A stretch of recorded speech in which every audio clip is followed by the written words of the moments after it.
The first time Claire Whitman called me her fiancé, she was barefoot in my kitchen, wearing one of my old college sweatshirts, holding a mug of coffee like it was evidence in a murder trial. Just for one weekend, she said.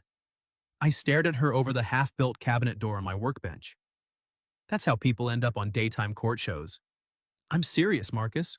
I can tell. You only use my full name when you're about to ruin my peace.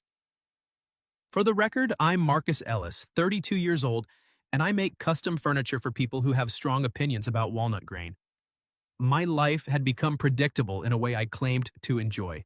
Coffee by 6, shop by 7. Dinner alone unless my brother guilted me into wings. No surprises, no drama, and absolutely no more Whitman family events. That last rule existed because 3 years earlier, I had dated Claire's older sister, Lauren. Lauren was beautiful, charming, and so allergic to honesty that I used to joke she should carry an EpiPen for direct questions. We lasted 11 months. The breakup was polite on the surface and humiliating underneath. She told everyone we wanted different things, which was a graceful way of saying she wanted a man with a bigger bank account and a smaller backbone. The only good thing I kept from that relationship was Claire. Not kept exactly, that sounds suspicious. Claire had been around during those months in the way younger sisters orbit family chaos. She was sharp, dry, a little guarded, and always reading the room like she didn't trust it not to collapse. After Lauren and I ended, Claire and I somehow became friends. Real friends. The kind who texted at midnight about broken garbage disposals, bad dates, and whether buying an air fryer counted as emotional growth. She was 30, a graphic designer, and the only woman I knew who could insult your taste in throw pillows and still make you feel seen.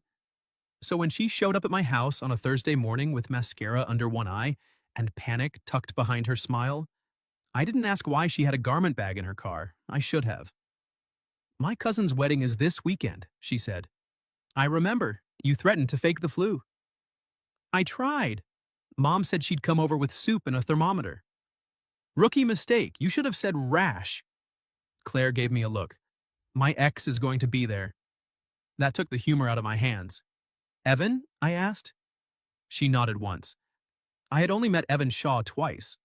Both times he had smiled like a man posing for a yacht brochure and talked to Claire like she was an assistant who had misplaced his calendar. They had been engaged for 6 months before he left her for someone from his firm, then somehow convinced half her family that Claire was too intense. Too intense, in my experience, meant she noticed things men didn't want noticed. RSVP'd with his new girlfriend, Claire said, and Mom has been acting like this is my chance to show everyone I'm fine. Are you? She lifted her mug. I'm drinking coffee in a man's kitchen at 7:30 in the morning, asking him to commit light fraud. What do you think? I should have said no. A smart man would have said, Claire, I care about you, but pretending to be your fiancé at a family wedding, where my ex-girlfriend will also be present, sounds like the kind of emotional obstacle course insurance doesn't cover. Instead, I noticed the way the sleeve of my sweatshirt covered half her hand. I noticed she had curled her toes against the cold floor because she always forgot my kitchen ran chilly. I noticed she looked embarrassed and somehow brave, and entirely too lovely for a woman asking me to walk into a social fire wearing a gasoline tie. Why fiancé? I asked. Her eyes flicked down. That was when I knew. Claire. My mom may have misunderstood a few things. Misunderstood? I said I was seeing someone? You're not. I know that. And she converted that into engaged? Claire winced. There may have been a ring emoji. I set the cabinet door down. She rushed on. It was one text months ago after Evan got engaged to Miss Corporate Pilates. Mom kept pushing me to bring someone to family dinner, and I panicked. I said I was seeing someone serious. She asked how serious. I sent a ring emoji as sarcasm. Vivian Whitman does not understand sarcasm. I'm aware of that. Now. I rubbed a hand over my face. And why me? She opened her mouth, then closed it. That was the first moment that morning when the air changed. Claire was good at jokes, great at deflection. If emotions were a locked door, she usually stood outside it, making fun of the wallpaper. But then she looked at me like she had decided to stop pretending. Because you're kind, she said quietly. But not soft. Because you know my family and won't be shocked when Aunt Marcy says something illegal after 2 Chardonnays. Because Evan always acted like I was difficult, and you never made me feel like I had to shrink myself to be tolerable. I didn't have an immediate comeback for that. She seemed to realize what she'd said and cleared her throat. Also, you own a suit. One suit? One very responsible suit. It still has your sister's Christmas party trauma in the seams. Claire's mouth twitched. Then it'll blend in.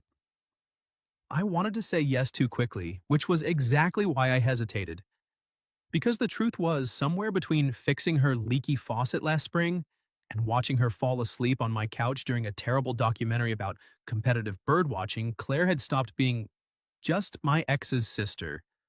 She had become the person whose name lit up my phone and made a bad day loosen its grip. And that was dangerous. Not because of Lauren, not really. Because Claire mattered. Fake dating someone you secretly wanted to hold for real was not a favor. It was a loaded weapon with place cards. What does this involve? I asked. Her shoulders dropped a fraction. Drive up today, rehearsal dinner tonight, wedding tomorrow, brunch Sunday, smile. Hold my hand occasionally, pretend you proposed in a way that doesn't make my mother ask follow-up questions. I build furniture. I can invent a proposal with decent structure. No grand speeches. Noted. No kissing unless absolutely necessary. I raised an eyebrow. Define necessary. Color rose in her cheeks, and I enjoyed that more than I should have. Public emergencies, she said. Like CPR. Like if Evan starts smirking. That's a low bar. Exactly why I'm setting boundaries. I leaned back against the counter. And Lauren? Claire's expression softened with apology.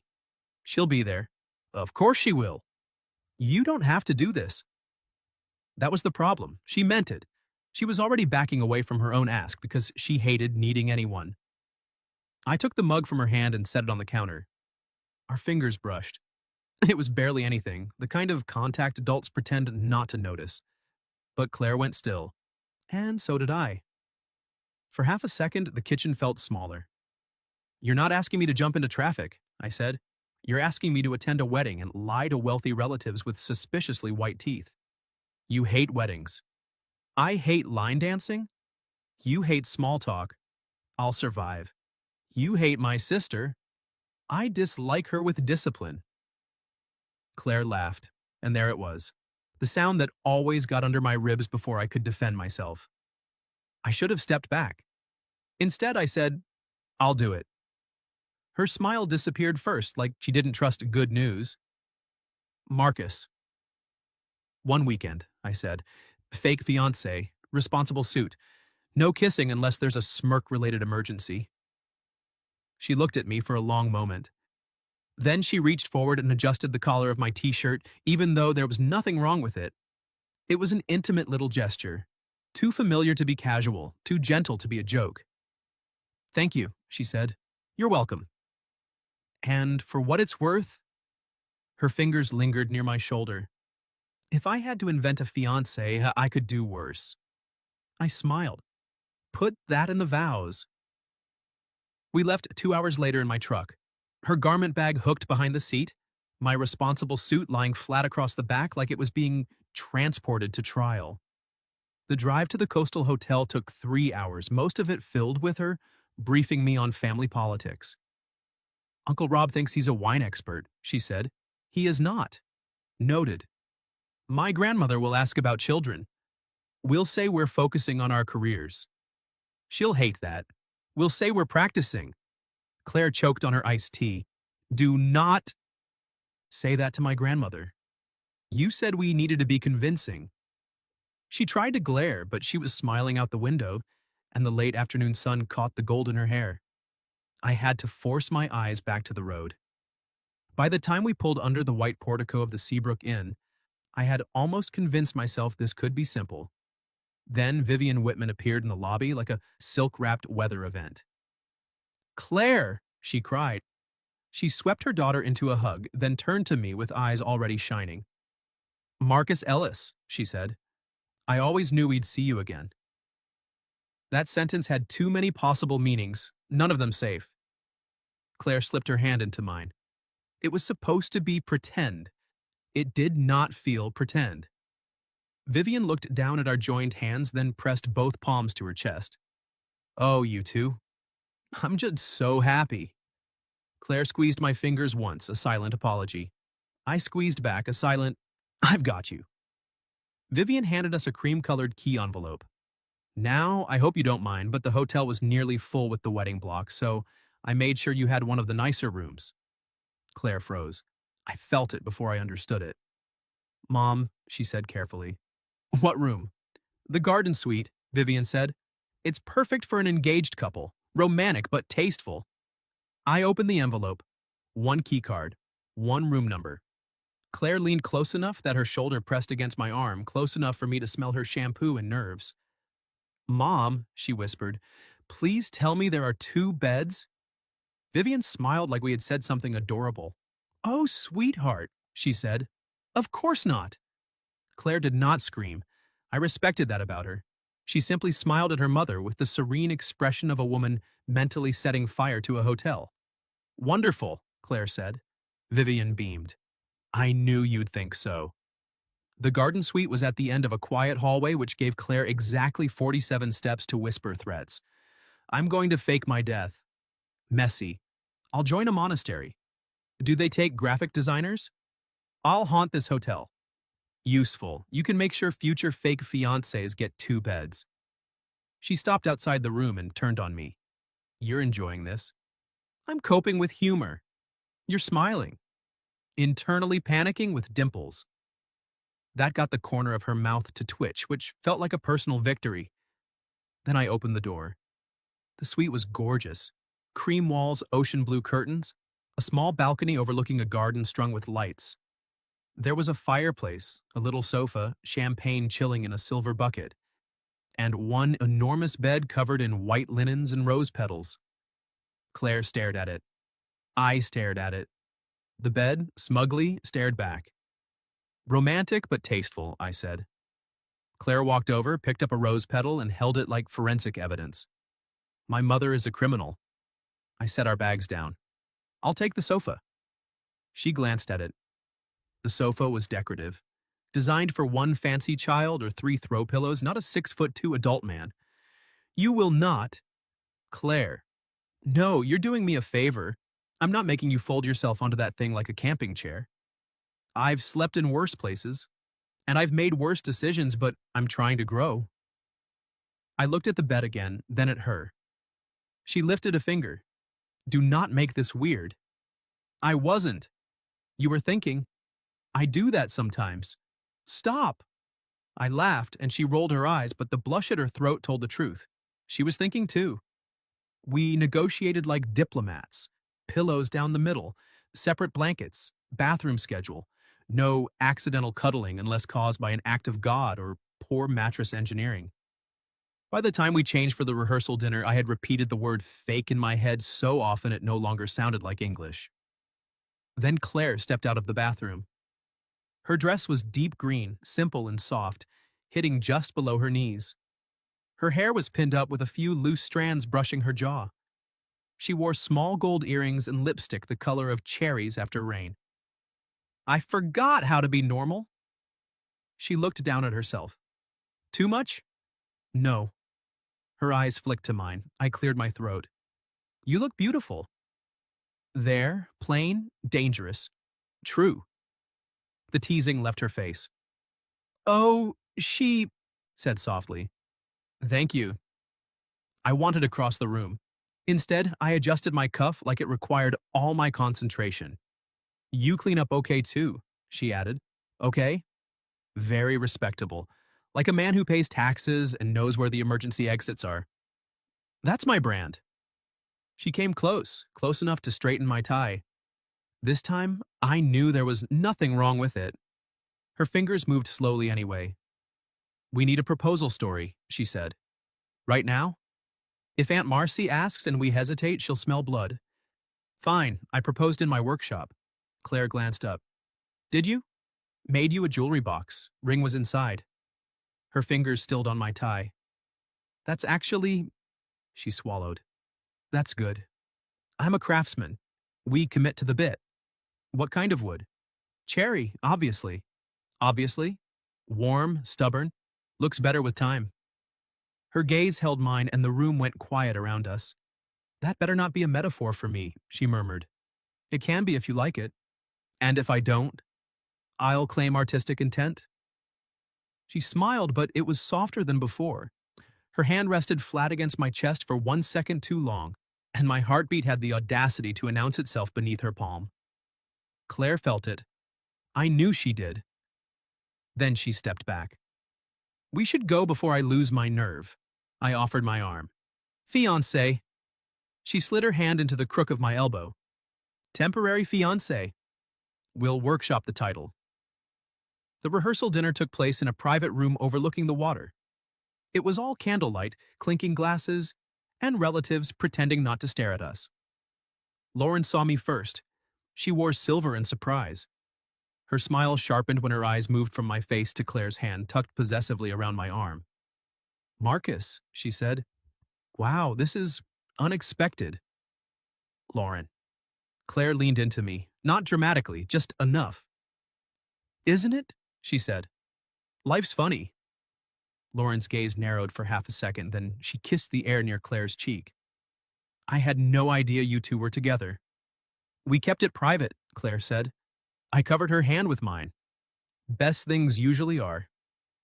Claire's fingers tightened. Lauren looked at that. I shouldn't have enjoyed it, but I did. Not because of Lauren. Because Claire's hand fit under mine like it had been waiting there. Then Evan appeared with his girlfriend, a sleek brunette named Sloane, who seemed perfectly nice and completely unaware she was standing beside a man made of polished red flags. Claire, Evan said, smiling. Congratulations, engagement, big step. His gaze slid to me, assessing, dismissing. I felt Claire tense. Before I could do anything heroic and stupid, she lifted her chin. It is. But Marcus is very brave. Or reckless, I said. She looked up at me, eyes bright. Both, probably. Evan gave a short laugh. Well, you always did like complicated projects. I waited for Claire to shrink. She didn't. She turned into me, brushed lint from my lapel that wasn't there, and said, Actually, this one feels easy. That did something to me. Not fake, not careful. Something low and warm, right behind my ribs. Dinner put us between her grandmother and Uncle Rob, who explained wine by saying things like, oaky thunder. Claire kept pressing her knee against mine under the table every time he invented a new phrase. By dessert, the fake engagement had become a performance we were almost enjoying. So how did he ask? Aunt Marcy demanded, leaning forward. Claire looked at me. I looked back. For once, we didn't panic. He made me something, she said. A ring box, I added. In his workshop, she continued. I thought he was showing me a cabinet. Technically, I was. Claire smiled into her wine glass. He handed me this little cherrywood box, and inside was the ring. What did he say? Her grandmother asked. I should have tossed out something generic. Instead, I looked at Claire and told a truth wearing a costume. I said I love the way she sees things other people miss, I said. That she makes every room sharper and brighter. And that if she'd have me, I'd spend my life trying to be someone she could trust with the soft parts. The table went quiet. Claire stopped breathing, so did I. Her eyes shone, startled and open in a way I had never seen. For one terrifying second, I thought I had gone too far. Then she reached for my hand on the table and laced our fingers together. He also cried, she said, voice slightly uneven. I coughed. I did not. A little. One dignified tear. A river. Everyone laughed, and the moment folded back into safety, but Claire didn't let go of my hand. Not through coffee, not when Vivian dabbed at her eyes, not even when Evan watched us from across the table with a frown he couldn't quite hide. Later, outside on the terrace, the air smelled like salt and jasmine. Music drifted through the open doors. Claire stood beside me at the railing, our shoulders nearly touching. You improvised, she said. I did. That was dangerous. I know. She looked at me. How much of it? I could have lied. The whole weekend depended on lies after all. But the candlelight had softened her face and the ocean was making that steady hush against the dark. And I was tired of pretending to myself, even if we were pretending to everyone else. More than I planned, I said. Claire's lips parted. Before she could answer, music swelled from inside, something slow and old-fashioned. I held out my hand. Dance with me? There's no one out here. I know. Her eyes searched mine. Then she placed her hand in mine. We danced badly, barely moving on the empty terrace. One of my hands settled at her waist. Hers rested on my shoulder. The space between us narrowed until I could feel the warmth of her through the thin fabric of her dress. This is not necessary for the act, she whispered. No. Then why? I looked down at her, at the guarded woman who had asked me for a favor and somehow handed me my own heart like a dare. Because I wanted to. Her breath caught. For one suspended second, I thought she might step away. Instead, Claire moved closer, her forehead nearly brushing my jaw. Good, she said. I wanted you to want to. I closed my eyes for half a beat because that was a sentence a man could build foolish hopes on. Then her phone buzzed. She ignored it. It buzzed again. With a reluctant sigh, she pulled back and checked the screen. Her expression changed. What is it? I asked. She turned the phone toward me. A text from Vivian. Don't stay out too late, lovebirds. Hair and makeup starts early. Also, Lauren wants to have breakfast with you both tomorrow. Isn't that nice? Claire groaned. I'd rather eat glass.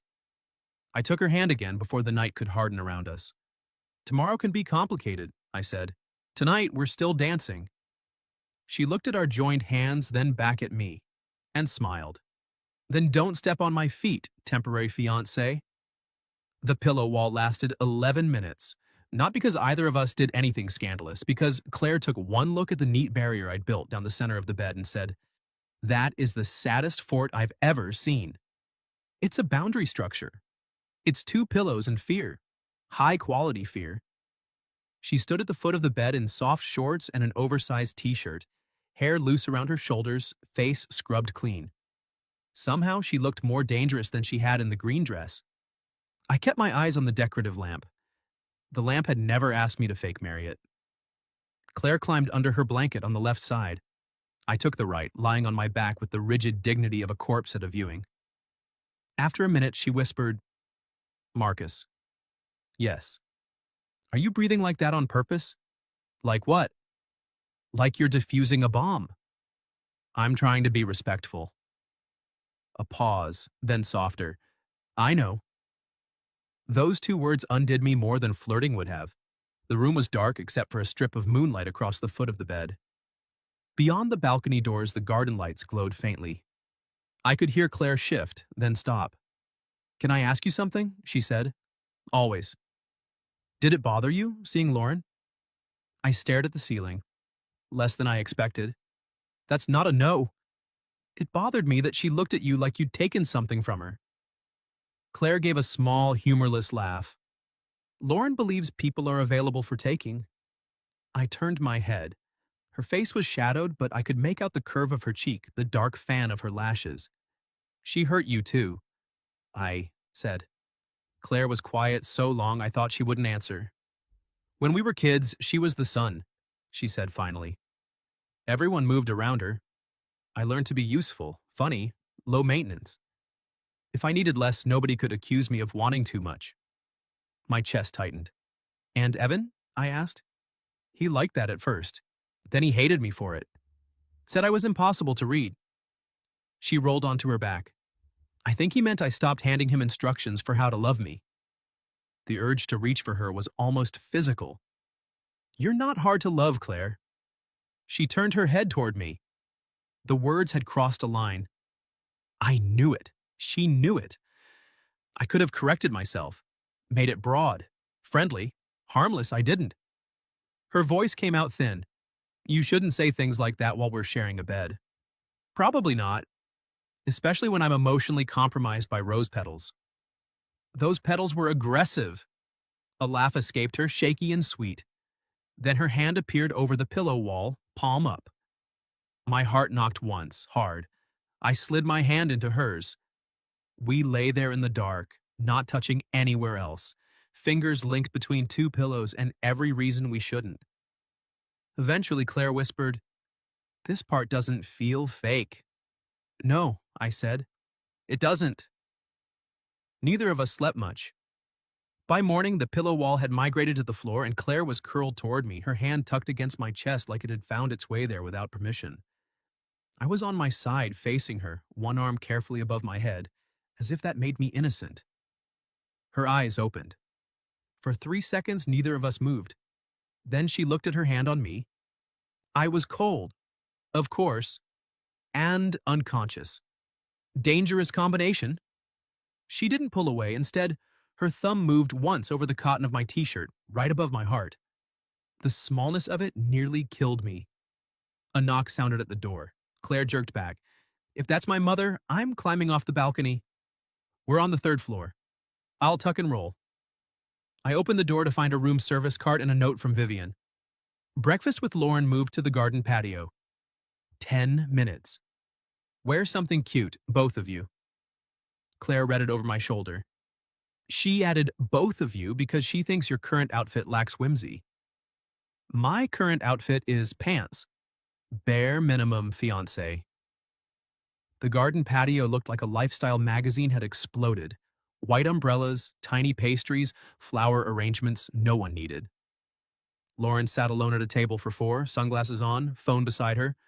Her smile appeared when we approached. Look at you two, she said. Coordinated. Claire glanced at my blue shirt and her blue sundress. Accidental. We're not that unbearable yet. I pulled out Claire's chair. She looked up at me with a secret little smile, and for a moment it didn't matter who was watching. Lauren noticed anyway. So, she said after coffee arrived, how did this happen? Slowly, Claire said. Really, because last I heard, Marcus was still recovering from me. I set down my cup. Claire's hand landed on my knee under the table, not panicked this time. Warning me, choosing the field herself. Were you?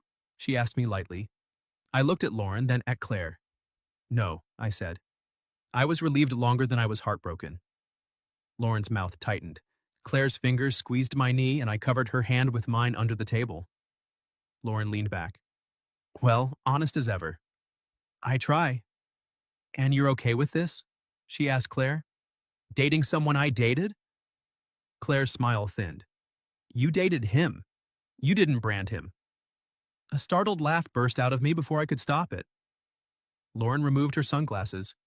I'm only asking because family will talk. They already talk, Claire said. At least now they'll have better material. There she was, sharp, bright, not shrinking. I wanted to kiss her right there over the croissants. Instead, I lifted her hand from under the table and kissed her knuckles. Claire went still. Lauren went silent. I had meant it as performance. Maybe. But Claire's eyes softened in a way that made the patio, the flowers, the whole complicated family circus blur around the edges.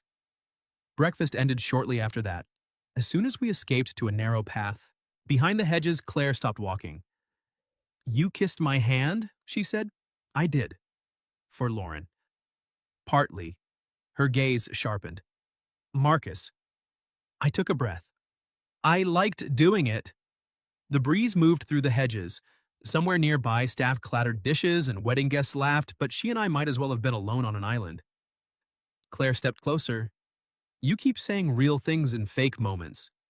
I know. That's unfair. I know that too.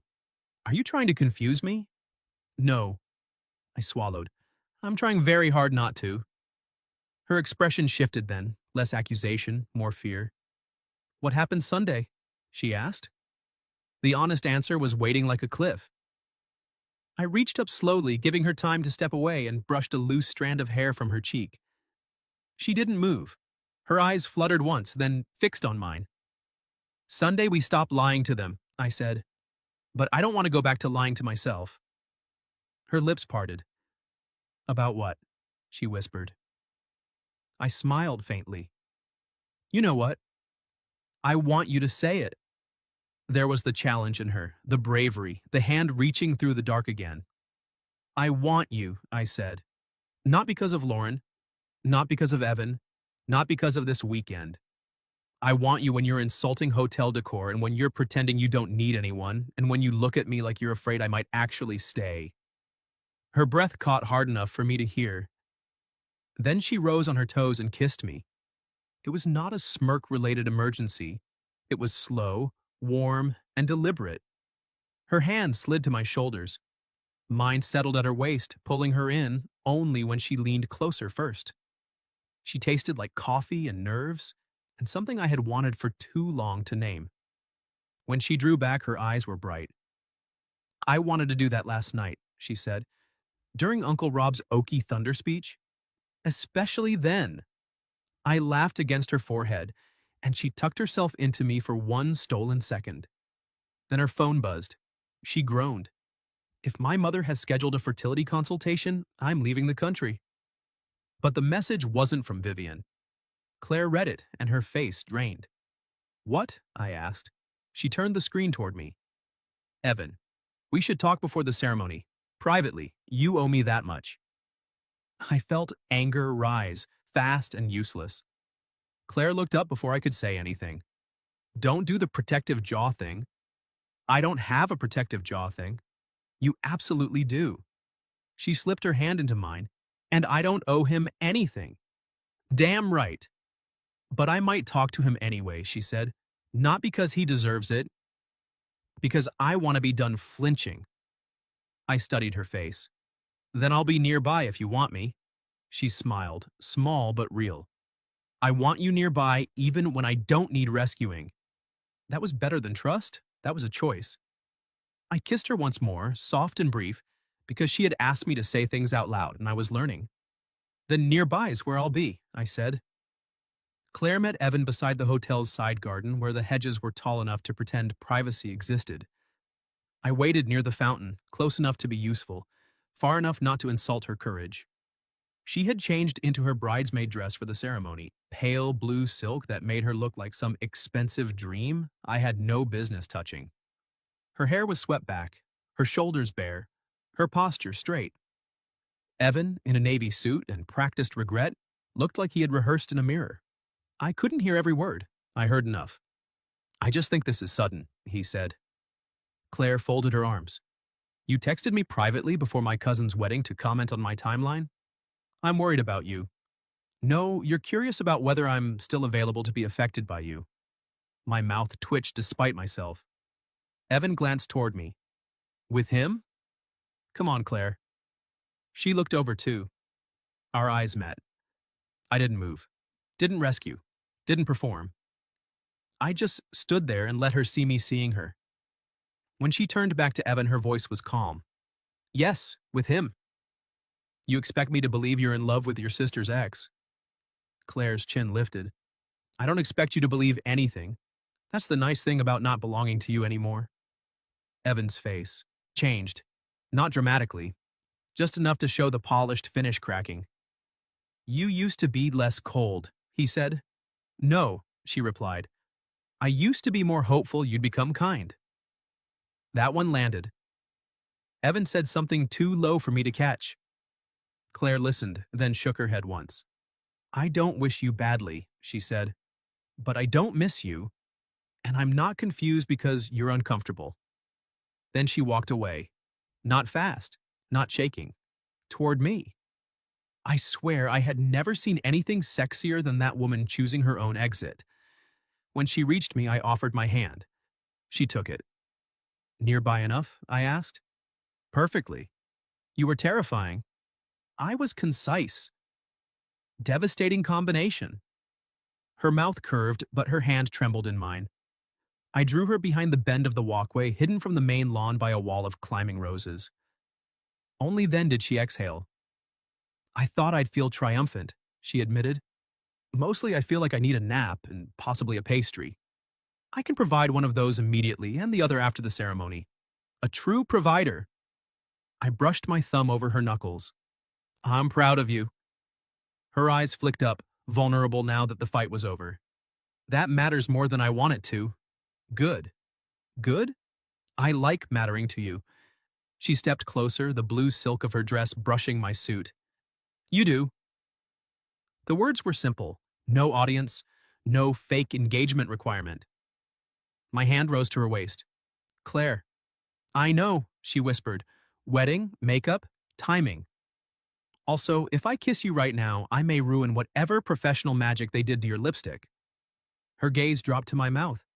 Risk assessment? Severe. Worth it? Catastrophically. She smiled and I kissed her anyway.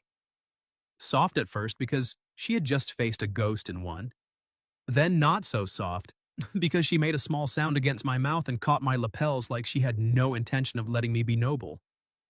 When we broke apart, her lipstick was fine. I was not. She touched my tie, breathless. You look smug. I'm relieved. There's overlap. Come on, temporary fiancé. We have a wedding to survive. The ceremony was held on the lawn facing the ocean. White chairs, pink flowers, a string quartet doing its best against the wind. Claire walked down the aisle before the bride, bouquet in hand, eyes forward. Except once. Once she found me in the second row. And smiled. Not the performance smile. Not the family management smile. Mine. I felt it like a hand pressed flat to my chest. During the vows, I tried to focus on the actual couple getting married. I really did. But the groom promised to choose the bride on ordinary days, not just easy ones, and all I could think was, yes, that, her. Claire caught me watching her afterward during cocktail hour. You're staring, she said. I'm admiring. At least upgrade the vocabulary. You look beautiful. You used that one already. It keeps being true.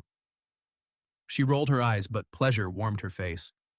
The reception was inside the ballroom, under chandeliers and garlands of white flowers. Dinner blurred into speeches. Uncle Rob compared marriage to a full-bodied Merlot with tax implications.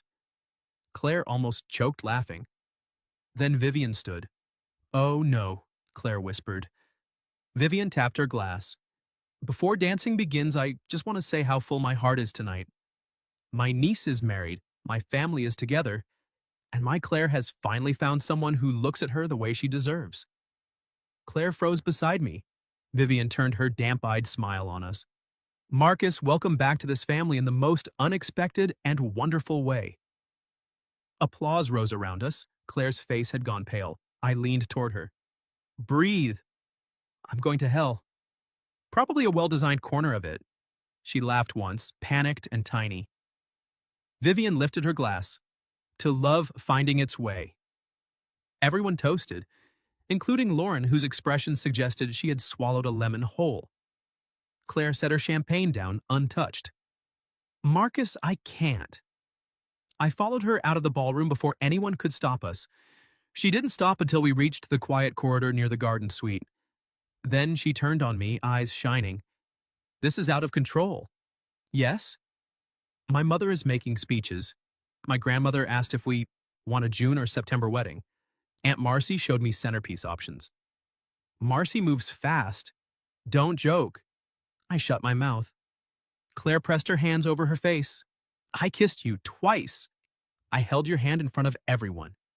I let my mother believe something huge because I was too embarrassed to admit I lied. And now the worst part is... She dropped her hands. The worst part is I don't want all of it to be fake. My heart kicked hard. Claire, I know that's messy. I know I'm your ex's sister. I know this started as a favor and there are rose petals and one bed and emotional whiplash. I crossed the space between us, not to silence her, to take her face in my hands. I don't want it fake either. She stared at me. I should have told you before this weekend, I said. Maybe I was a coward. Maybe I told myself being your friend was better than risking you. But I want the real version. Dates where no one is lying, holding your hand because I can. Waking up with you because we chose it, not because your mother has aggressive booking habits. A tear slipped down her cheek. I caught it with my thumb. What about Sunday? She asked. Sunday we tell them the engagement isn't real. Her face tightened. But this is, I said. She searched my face like she was checking for exits. I gave her none. Only the truth. I'm choosing you, Claire, not the act, not the rescue. You. She kissed me then, hard and unguarded, backing me into the wall with both hands in my jacket. I laughed against her mouth in sheer disbelief, and she smiled into the kiss like she felt it too.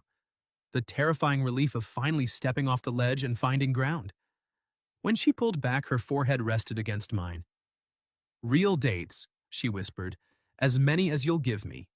And no fake proposal stories. I'm keeping the cherrywood box idea." Marcus. What? For later, much later, hypothetically. She laughed, wiping at her cheek. "You are dangerously sincere. I've been called worse." We stood there a while, tucked away from the music, holding each other like the corridor was the only honest place in the hotel. Then the elevator dinged. Lauren stepped out.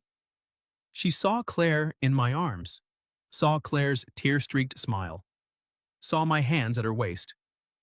Lauren's expression cooled into something sharp and satisfied. "Well," she said, "that looked real." Claire straightened, but she didn't step away from me. Lauren tilted her head, "Which is interesting because Evan just told me he's fairly sure the engagement isn't." Lauren's words hung in the corridor like a dropped glass. Claire's hand found mine, not behind her back, not hidden, right there, where Lauren could see. "That's between me and Mom," Claire said. Lauren arched one perfect eyebrow. "So it's true. The engagement?" Claire took a breath. "No, it isn't." Lauren's smile flickered with triumph. "But Marcus and I are," Claire said. The triumph vanished. I looked at Claire. She looked back at me, nervous but steady, and I had the insane urge to applaud. Lauren crossed her arms. "That's convenient." "No," I said. "Convenient would have been not falling for the one woman guaranteed to make every Whitman holiday complicated." Claire's mouth twitched. Lauren stared at me for a second, and something strange passed over her face. Not anger exactly. Maybe surprise that the old version of me, the one who used to chase her approval, was gone. "You're both going to embarrass Mom," she said. Claire's fingers tightened around mine, then relaxed. "I know, and I hate that. But I'm done making bigger messes to avoid smaller truths." For once, Lauren had no immediate answer. Claire lifted her chin. "We're going back in. I'm telling her tonight." "During the reception?" Lauren asked. "No, privately. Because contrary to popular belief, I don't enjoy public disasters." I squeezed her hand. "Could have fooled me. You staged an excellent one this weekend." She shot me a look. "Temporary fiancé privileges are under review." "Real boyfriend privileges?" Her eyes softened. "Pending." Lauren made a small sound and walked past us toward her room. Claire watched her go, then exhaled. "I'm going to throw up." "On Lauren?" "Don't tempt me." I turned her gently toward me. "You don't have to do it alone." "I know." She swallowed. "That's the part I'm trying to get used to." We found Vivian in a small sitting room off the ballroom, arranging emergency safety pins like she was commanding troops. Claire asked for a minute. Vivian took one look at her daughter's face, then at our joined hands, and slowly sat down. "Oh, sweetheart," she said. "What happened?" Claire's voice shook at first, then steadied. She told her about the text months ago, the ring emoji, Evan, the panic, me, the fake engagement, all of it. Vivian went very still. I expected tears, maybe disappointment sharpened into a lecture. Instead, she looked at Claire and said, "You thought you had to invent happiness so I'd stop worrying?" Claire's eyes filled. "Yes." Vivian's face crumpled. "Oh, Claire." In the next second, mother and daughter were holding each other, both crying quietly into wedding silk and expensive perfume. I stepped back to give them space, but Claire reached blindly for me. I took her hand. Vivian noticed. Her gaze moved between us. "So the engagement is fake," she said carefully. "Yes," Claire whispered. "But this?" Claire looked at me. I didn't answer for her. Her fingers threaded through mine. "This is new and real and probably terrifying." Vivian dabbed under her eyes. "Well, most worthwhile things are." Claire blinked. "You're not mad?" "I'm a little mad," Vivian admitted. "Mostly at myself and at Evan, on principle." "I support that," I said. Vivian gave a watery laugh. Then she pointed a tissue at me. "Marcus Ellis, are you going to be kind to my daughter?" "Yes." No hesitation. Good. Her eyes narrowed. "And no proposing for at least a year." I cannot return these centerpiece samples twice. Claire groaned. Mom. What? I'm wounded, not dead. The truth did not destroy the wedding. It did create ripples. Aunt Marcy looked scandalized for exactly 6 minutes before switching to excitement over a fresh romance. Claire's grandmother patted my cheek and said, Engaged or not, you have honest eyes and strong shoulders. That'll do. Evan avoided us. Lauren watched us from across the ballroom with unreadable eyes, then eventually raised her glass in a small, reluctant toast. Claire raised hers back. It wasn't forgiveness. Not yet. But it was something less heavy than war. Later, when the music slowed and the bride and groom were too happy to notice anyone else's chaos, I held out my hand to Claire.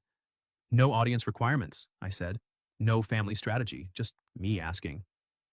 She looked at my hand, then at my face. You're asking me to dance? I'm asking you to start over. Her breath caught. Then she placed her hand in mine. Then yes.